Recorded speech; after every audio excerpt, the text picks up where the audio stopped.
Good morning students. तो आज हम शुरू करते हैं बेटे मैग्नेटिज्म का सेकंड पार्ट। बीच में 2-3 दिन क्लास नहीं हो पाई, स्कूल जाना था, वहाँ काम था थोड़ा।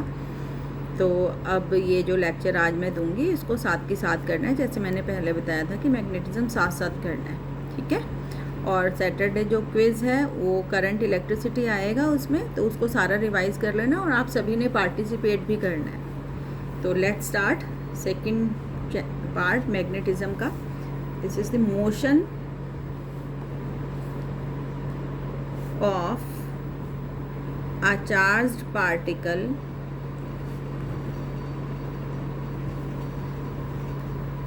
in a uniform electric and magnetic field। कि हम मोशन डिस्कस करेंगे जब चार्ज पार्टिकल मूव करता है यूनिफॉर्म इलेक्ट्रिक फील्ड में और मैग्नेटिक फील्ड में। तो पहले हम डिस्कस करेंगे इलेक्ट्रिक फील्ड में। Motion of a charged particle in a uniform electric field, okay, in a uniform electric field। तो कंसीडर अ चार्ज पार्टिकल जिसका मास m है and moving with velocity v along x axis. यहाँ से start हुआ, having charge q, move कर रहा है v velocity से along x axis, along ox। अब अगर यहाँ कोई इलेक्ट्रिक फील्ड अप्लाई हम नहीं करते हैं तो इट विल गो स्ट्रेट, सीधे जाएगा and it will meet the screen P Q at point A. But if we apply an electric field, uniform electric field से अलोंग वाई एक्सिस, ये X axis था और हमने इलेक्ट्रिक फील्ड अप्लाई की है along Y axis. कितनी electric field apply की है से ई, कितनी दूरी तक अप्लाई की है x दूरी तक, इतनी दूरी तक, पूरा कंप्लीट नहीं अप्लाई की है। तो इसकी ट्रेजेक्ट्री, इसका पाथ कैसा होगा? तो to do that first of all we calculate the force acting on the charge particle, है ना, कि जब कोई charge particle Q electric field E में मूव करता है तो उसके ऊपर कितना फोर्स एक्ट करता है? F is equal to QE, है ना, बिल्कुल सेकंड पार्ट में किया था हमने ये पहले चैप्टर के। और according to Newton second law, whenever a force acts on the particle an acceleration is produced, F equal to ma। तो acceleration produced is given as F upon m and what is F? QE upon m। इतना acceleration is produced to the charge particle जिसका चार्ज q है और mass कितना है m, when it is moving in electric field E। अब जब acceleration act करेगा तो इसके मोशन पर क्या फ़र्क पड़ेगा? Acceleration is a vector quantity और यहाँ पर एक्सेलरेशन की डायरेक्शन वही है जो इलेक्ट्रिक फील्ड की है। तो हमारा चार्ज पार्टिकल मूव कर रहा था इस डायरेक्शन में, x डायरेक्शन में, और ये जो इलेक्ट्रिक फील्ड है it is along Y axis. तो ऑब्वियसली जो एक्सेलरेशन है वो भी किस तरफ प्रोड्यूस हुआ है? Along Y axis. मतलब एक्सेलरेशन जो है it is perpendicular to the motion, it is perpendicular to the velocity, है ना, डायरेक्शन स्पीड के परपेंडिकुलर है। तो it can't change the magnitude of speed, ये सिर्फ क्या कर सकता है? It can change the direction. तो to calculate that, let t is the time taken by the charged particle to cover the distance x। मतलब यहाँ से यहाँ तक चार्ज पार्टिकल को मूव करने में कितना समय लगा वो हम निकालना चाहते हैं। तो बेटे वेलोसिटी क्या होती है? वेलोसिटी होती है डिस्टेंस अपॉन टाइम। डिस्टेंस कितना है यहाँ से यहाँ x, और मैं मान रही हूँ टाइम कितना लगा t, तो यहाँ से t is equal to x upon v, इतना टाइम लगा। अब क्योंकि ये जो फोर्स है, ये जो एक्सीलरेशन है, ये परपेंडिकुलर एक्ट कर रहा है, तो ये सिर्फ क्या कर सकता है, इस चार्ज पार्टिकल की डायरेक्शन बदल सकता है, स्पीड नहीं बदल सकता। तो suppose charge particle will go like this because of the force acting along y axis. तो इसने y एक्सिस के अलोंग कितनी दूरी तय की, suppose let it be y। तो if y is the distance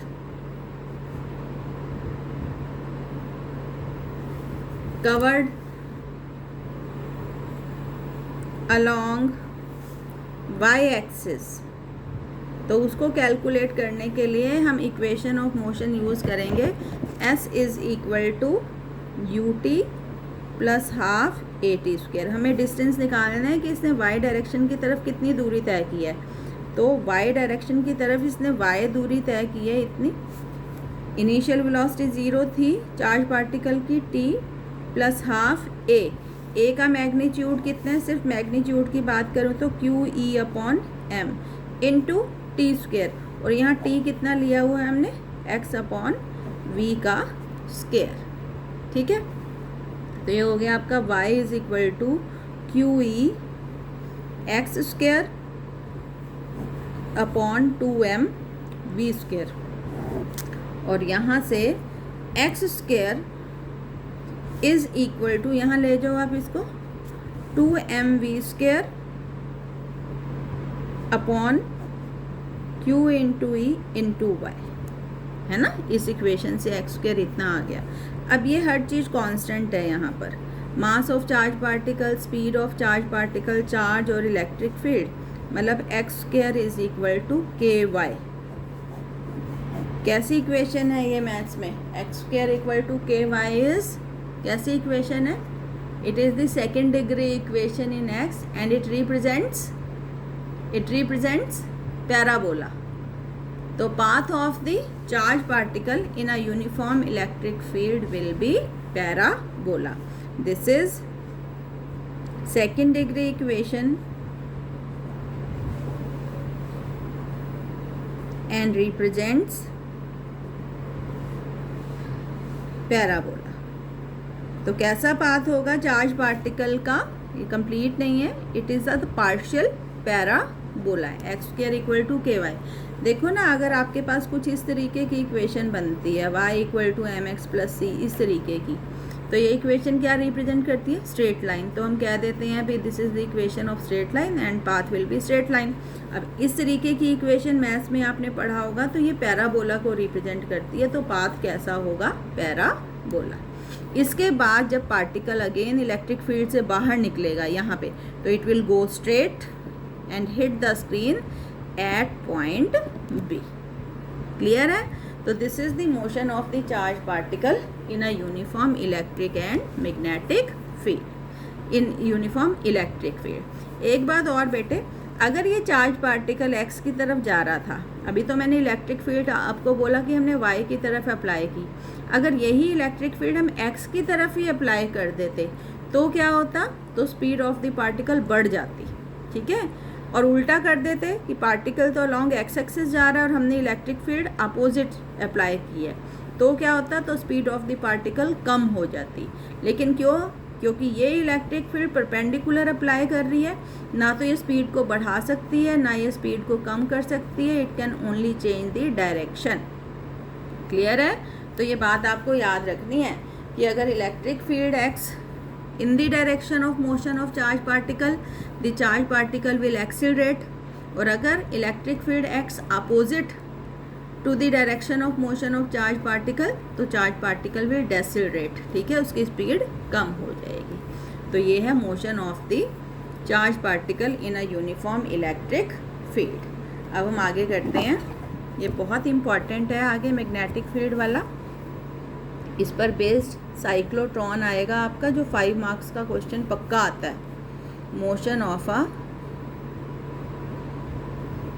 charge particle in a uniform magnetic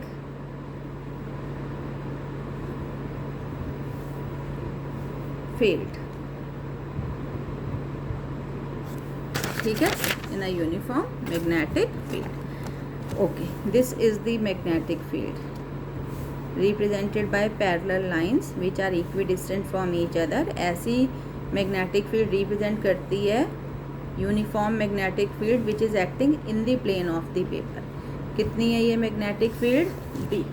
ठीक है, सपोज यहाँ O पॉइंट से चार्ज पार्टिकल जिस पर चार्ज कितना है Q, जिसका मास कितना है M, उसने एंट्री ली, किस वेलोसिटी से एंट्री ली बेटे? V वेलोसिटी से। और ये जो V वेलोसिटी है ये मैग्नेटिक फील्ड की दिशा के साथ कितना एंगल बना रही है? थीटा। ठीक है, तो charge particle having charge Q and mass enters the magnetic field at point O with velocity v, making angle theta with the direction of magnetic field. Now v can be resolved into two components. ये जो v है इसके हम दो टुकड़े कर सकते हैं। एक ये v1 ले लो, इसको ऑब्वियसली कितना होगा? v1 will be equal to v cos theta, और एक ये v2 it will be equal to v sin theta. ठीक है, तो हमने वेलोसिटी को दो कंपोनेंट्स में रिजॉल्व कर लिया। v1 बराबर है v cos थीटा और v2 बराबर है v sin theta. v cos theta जो है it is parallel to magnetic field है। ठीक है, और ये जो है v sin theta it is perpendicular to magnetic field. अब अगर आपको याद हो, हमने पीछे वाले पार्ट में पढ़ा था कि जब चार्ज पार्टिकल जिस पर चार्ज Q है वो v वेलोसिटी से b मैग्नेटिक फील्ड में थीटा एंगल पर मूव करता है तो उसके ऊपर कितना फोर्स लगता है? QVB sine theta. इतना ही कहा था ना, और वेक्टर फॉर्म में बेटे ये आया था QV क्रॉस B आया था ना ये पीछे वाले पार्ट में, फर्स्ट डेरिवेशन था। इसके बाद फिर हमने मैग्नेटिक फील्ड को डिफाइन किया था, तो वही काम हम यहाँ करेंगे। अब ये जो चार्ज पार्टिकल था जिस पर चार्ज प्लस Q था, इसकी तो दो वेलोसिटीज़ हमने निकाल ली, एक v1 एक v2। तो इन दोनों वेलोसिटीज़ की वजह से हम अलग अलग फोर्स कैलकुलेट करेंगे कि इस पर कितना फोर्स एक्ट करता है। तो पहले हम इस कंपोनेंट की वजह से निकाल लेंगे, फिर हम इसकी वजह से निकाल लेंगे। तो late F1 is the force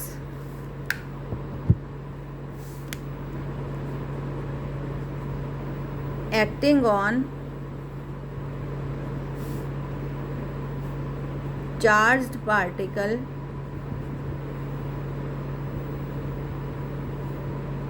due to V1 component। ठीक है, ड्यू टू V1 कंपोनेंट। तो ये कितना होएगा इस हिसाब से देख लो, F1 यहाँ F1 is equal to charge कितना है Q, वेलोसिटी का कौन सा कंपोनेंट लिया है हमने? V1 cross B। और अगर हम खोल लें इसको तो Q V1 B।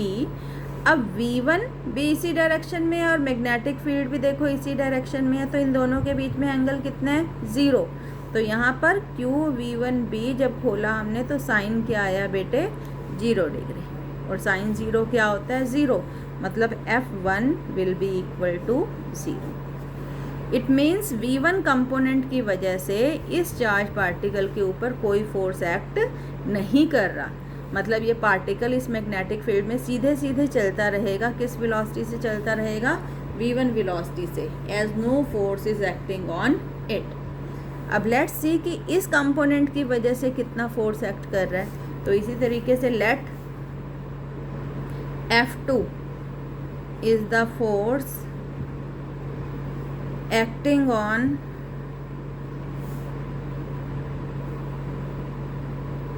Charged particle due to V2 component. Due to ये V1 कंपोनेंट की वजह से था, ड्यू टू V2 कंपोनेंट। तो ऐसे ही करेंगे। अब F1 की जगह भी राइट F2 Q, V1 की जगह V2 क्रॉस B। अब जब खोलेंगे V2 B sine theta, theta देखो कितना है, B तो इसी डायरेक्शन में है लेकिन V2 किस डायरेक्शन में है, परपेंडिकुलर है, तो इसमें एंगल कितना बनेगा 90 डिग्री। तो ये हो जाएगा आपका F2 is equal to Q V2B sine 90 degree, और साइन 90 कितना होता है 1, तो कितना फोर्स एक्ट कर रहा है Q V2B। अब ये जो फोर्स है इसकी डायरेक्शन V2 और B के परपेंडिकुलर है ना, फ्लेमिंग्स लेफ्ट हैंड रूल से भी हमने निकाला था। V2 के परपेंडिकुलर फोर्स एक्ट कर रही है वेलोसिटी के परपेंडिकुलर, और इसका क्या मतलब होता है कि जब कोई चार्ज पार्टिकल, कोई भी पार्टिकल, चार्ज को छोड़ो, अगर कोई भी पार्टिकल है वो मूव कर रहा है, सपोज ये पेन है ना, ये पेन है, ये मूव कर रहा है इस डायरेक्शन में, और इस पर कोई फोर्स लगाते हैं, ये देखो ये इस डायरेक्शन में जा रहा है, और अगर फोर्स परपेंडिकुलर एक्ट करता है तो ये जो फोर्स होता है इसकी स्पीड को नहीं कम या ज़्यादा कर सकता, सिर्फ क्या कर सकता है उसकी दिशा बदल सकता है। स्पीड तो कांस्टेंट रहती है चार्ज पार्टिकल की, सिर्फ क्या बदलेगी, दिशा।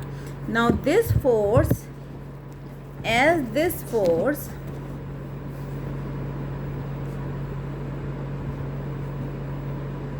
acts perpendicular, therefore it cannot change speed,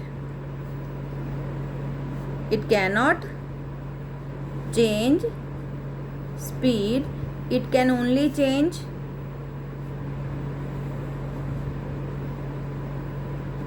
direction. तो ऐसी कौन सी मोशन होती है जिसमें स्पीड चेंज नहीं होती लेकिन डायरेक्शन लगातार बदलती रहती है? पढ़ी थी हमने +1 में कोई मोशन इस तरीके की, speed remains constant and direction changes continuously. तो this is the circular motion, ठीक है। ऐसी मोशन कैसी होती है, सर्कुलर मोशन, मतलब इस फोर्स की वजह से जो चार्ज पार्टिकल है, इस फोर्स की वजह से चार्ज पार्टिकल कैसी मोशन डिस्क्राइब करेगा, circular motion. Therefore charge particle will describe circular motion। Circle में मूव करने लगेगा, ये सर्कल में, यहाँ पे ये सर्कल में मूव करने लगेगा, गोल गोल घूमने लगेगा, ठीक है। अब जब कोई चीज़ सर्कल में मूव करती है बेटे, तो उसको कौन सी फोर्स चाहिए होती, सेंट्रीपिटल फोर्स। कौन सी फोर्स, सेंट्रीपिटल फोर्स। तो कितनी चाहिए होगी सेंट्रीपिटल फोर्स, अगर मास m है, वेलोसिटी v2 है, and it is describing a circle of radius r, तो it will require a centripetal force m v2 square by r। v2 क्यों लिया है वेलोसिटी, क्योंकि v2 वेलोसिटी की वजह से गोल घूम रहा है, v1 वेलोसिटी की वजह से तो सीधे जा रहा है, ठीक है। तो इतनी सेंट्रीपिटल फोर्स चाहिए इस पार्टिकल को, और ये सेंट्रीपिटल फोर्स इसको कौन दे सकता है, ये वाली फोर्स जो इस पर एक्ट कर रही है मैग्नेटिक फील्ड की वजह से, वही तो उपलब्ध करवाएगा इसको सेंट्रीपिटल फोर्स। चंद्रमा जो है वो पृथ्वी के चारों ओर घूम रहा है, कैसी फोर्स चाहिए उसको भी, सेंट्रीपिटल। तो कौन देता है उसको सेंट्रीपिटल फोर्स, कौन प्रोवाइड करवाता है, ग्रेविटेशनल फोर्स अर्थ की जो चंद्रमा पर लग रही है, गुरुत्वाकर्षण। तो इस पार्टिकल पर ये जो गोल घूम रहा है, ये जो मैग्नेटिक फील्ड की वजह से फोर्स लग रही है, यही फोर्स क्या प्रोवाइड करवाती है इसको, सेंट्रीपिटल फोर्स। तो therefore this must be equal to, hence ये जो फोर्स है this must be equal to force due to magnetic field. कितनी है force due to magnetic field, Q V2B। एक V2 से एक V2 कैंसिल हो गया, तो यहाँ पर V2 आ जाएगा आपका QBR अपॉन M, ठीक है। और V2 किसके बराबर है, हाँ आप लिख भी सकते हो, V2 is equal to V sine theta के बराबर भी है। अब एंगुलर वेलोसिटी निकालनी हो, आपने सर्कुलर मोशन में किया था +1 में, V is equal to omega R होता है, omega is the angular velocity, तो यहाँ ओमेगा हो जाएगा V बाय R। कितना आया हुआ है आपका V, QBR बटे M, और एक R ये रहा, R से R कैंसिल। तो angular velocity of this particle, charge particle जिस पर चार्ज Q है, जो B मैग्नेटिक फील्ड में मूव कर रहा है और जिसका मास कितना है M, वो होगा QB बटे M। टाइम पीरियड कितना लगेगा, टाइम पीरियड मतलब एक चक्कर पूरा करने में जो समय लग रहा है चार्ज पार्टिकल को, तो उसके लिए हमारे पास रिलेशन होता है 2π/ω।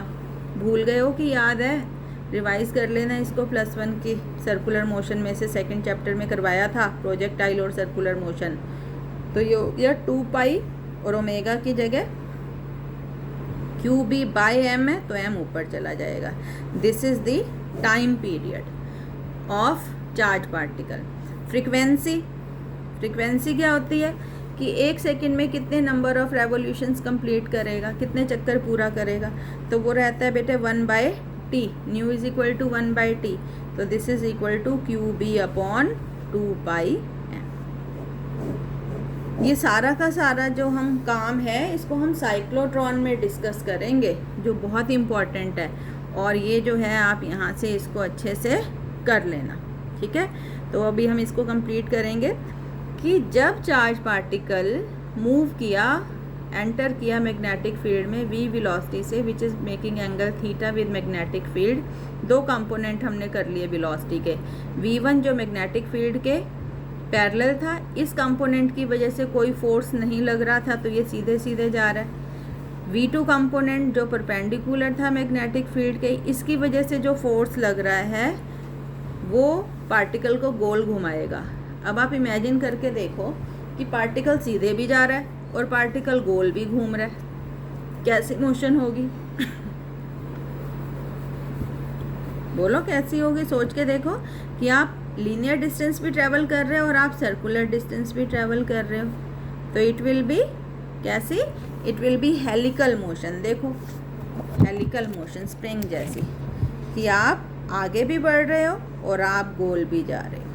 तो under the combined effect of F1 and F2 the charge particle will describe helical motion. Clear है बेटे? अब ये केस लेने से कि भाई v जो है वो थीटा एंगल बना रहा है, हमारे दोनों केस डिस्कस हो गए। अब अगर आपको अलग से आ जाए कि अगर चार्ज पार्टिकल मैग्नेटिक फील्ड के पैरेलल जाएगा तो कितना फोर्स लगेगा? 0 लगेगा। अगर चार्ज पार्टिकल मैग्नेटिक फील्ड के परपेंडिकुलर जाएगा तो कितना फोर्स लगेगा? QB/2b। ये हमने जब हमने डेरिवेशन किया था ये वाला यहाँ भी डिराइव किया था, ठीक है। तो इसको बहुत अच्छे से करना है क्योंकि ये साइक्लोट्रॉन में फिर यूज़ होना है आगे। अब हम आगे करते हैं, what is Lorentz force? Lorentz force important है, ये भी 2 मार्क्स में बहुत बार आता है कि suppose we have a charge particle having charge Q, ठीक है। It is moving in a space जहाँ दोनों हैं, जहाँ इलेक्ट्रिक फील्ड भी एग्जिस्ट कर रही है और मैग्नेटिक फील्ड भी एग्जिस्ट कर रही है। चार्ज पार्टिकल का मास सपोज कितना है? m, ठीक है, and it is moving with velocity v।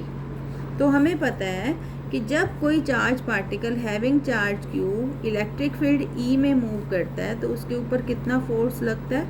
Q into E। This is the force due to electric field. और पीछे वाले ये तो हमने डिराइव किया था फर्स्ट जो हमारे यूनिट थे उसके सेकंड चैप्टर में। और जब कोई charge particle having charge Q v velocity से B मैग्नेटिक फील्ड में मूव करता है तो बेटे उसके ऊपर कितना फोर्स लगता है? Force due to magnetic, M for magnetic, force due to magnetic field कितना हो जाएगा? Q V क्रॉस V, इतना। तो टोटल फोर्स ऐसी जगह कितना लगेगा? FE इलेक्ट्रिक फील्ड की वजह से जितना लग रहा है और मैग्नेटिक फील्ड की वजह से जितना लग रहा है। तो F is equal to QE plus QV cross B। यहाँ पे हमने Q को क्या कर लिया? कॉमन ले लिया, E plus V cross B, इतना फोर्स लगता है। और इस एक्सप्रेशन को हम कहते हैं लॉरेंट्ज़ फोर्स। क्या है ये? लॉरेंट्ज़ फोर्स। क्लियर है? तो ये आज का काम है, बहुत अच्छे से करना है। अच्छा एक बात और, अगर देखो मैं नोट्स बहुत अच्छे से मतलब यहाँ तुमको बनवा भी रही हूँ और एक्सप्लेन भी कर रही हूँ। इन केस अगर PDF में तुम्हें कोई गलती नज़र आती है कि सपोज वहाँ क्यों नहीं लिखा हुआ या E, तो उसको अपने आप करेक्ट कर लिया करें, ठीक है। क्योंकि हम यहाँ बहुत अच्छे से समझा रहे हैं, तो वहाँ गलती के चांस होने नहीं चाहिए। अगर वहाँ ऑलरेडी कुछ मिस प्रिंटिंग है या गलत लिखा हुआ है तो उसको आप अपने आप करेक्ट कर लें। ठीक है बेटे, तो अब हम कल करेंगे साइक्लोट्रॉन। बहुत ही इम्पॉर्टेंट टॉपिक है और एग्ज़ाम्स में ज़रूर आता है। Thank you.